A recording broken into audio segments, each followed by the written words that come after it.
Continuamos hablando de los usos del teorema de Lie en física teórica y disciplinas relacionadas. Como ya vimos, los grupos de Lie son a la vez una variedad diferenciable y un grupo. Podemos utilizarlos como grupos de transformaciones sobre espacios funcionales y lo más interesante que podemos obtener de esas acciones de los grupos son los invariantes ante la acción del grupo que actúa sobre un espacio de funciones. Uno de los resultados más interesantes a este respecto es cuando hacemos que los grupos de Lie actúen sobre funcionales. Esto llevó a Emmy Noether, una matemática alemana, creo, a encontrar una relación que subsiste entre la invariancia de la acción y las leyes de conservación.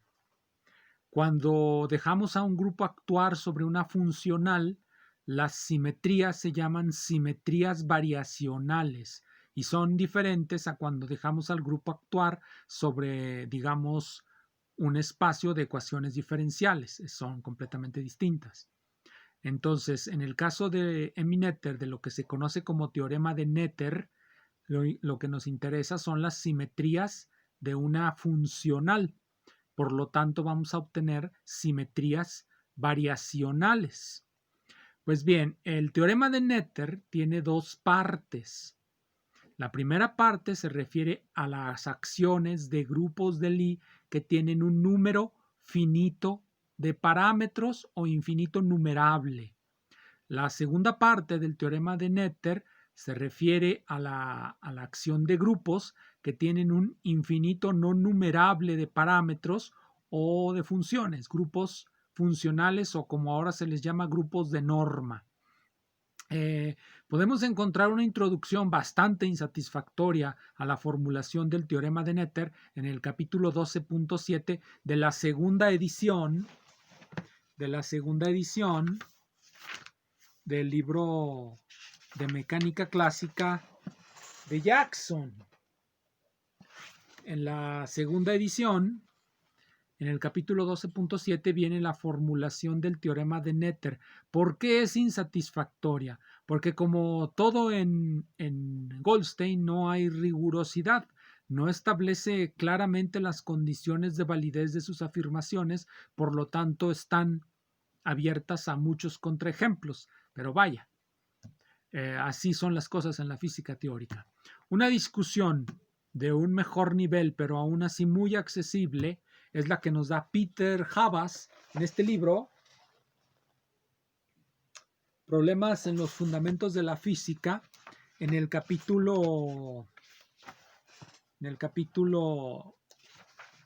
3,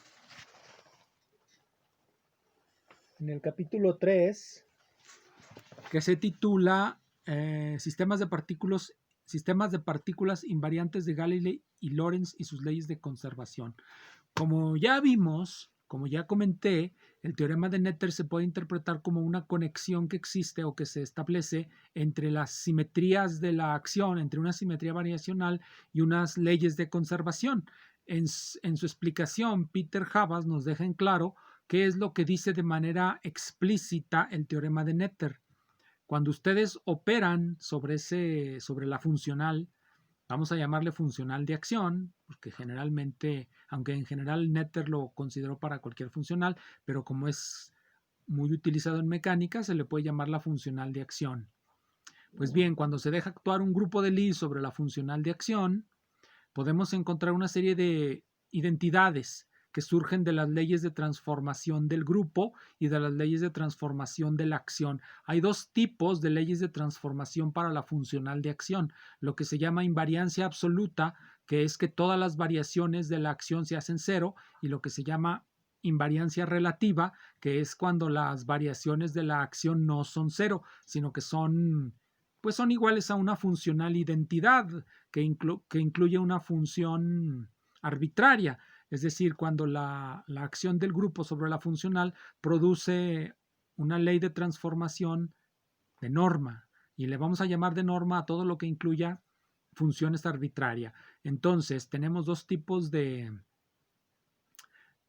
invariancias de la acción ante la acción de un grupo. Generalmente Netter la hizo para invariancia absoluta. Los comentaristas posteriores, incluido Havas, incluidos casi todos los de ahora, utilizan la invariancia relativa de la acción, pero la invariancia relativa tiene un problema mínimo. Cuando utilizamos la invariancia relativa, resulta que podemos encontrar sistemas disipativos de la energía, aunque los hayamos construido como no disipativos. Entonces tenemos que encontrar las condiciones bajo las cuales la función arbitraria se desvanece. Si no encontramos esas condiciones, entonces lo que tenemos es un sistema realmente disipativo, aunque lo hayamos construido como conservativo. Y eso es un problema, bueno, de esos que dan paradojas. Pero bien, entonces, si ya tenemos el grupo, lo dejamos actuar sobre la funcional, encontraremos cuando hacemos las operaciones indicadas, cuando expandimos el lagrangiano, cuando expandimos los jacobianos de los volúmenes involucrados, vamos a encontrar una identidad que va a relacionar una serie de combinaciones lineales de las ecuaciones de Lagrange igualadas a una divergencia en el caso de que sean campos y a una diferencial total en el caso de que sean funciones de las coordenadas o variables canónicas. Esa, cuando valen las funciones cuando valen las ecuaciones de Lagrange, esa identidad nos permite obtener las leyes de conservación como divergencias o como diferenciales totales con respecto al tiempo. Y eso sería el teorema de Netter en ambos casos, para grupos infinitos numerables y para grupos continuos o para grupos con parámetros continuos no numerables.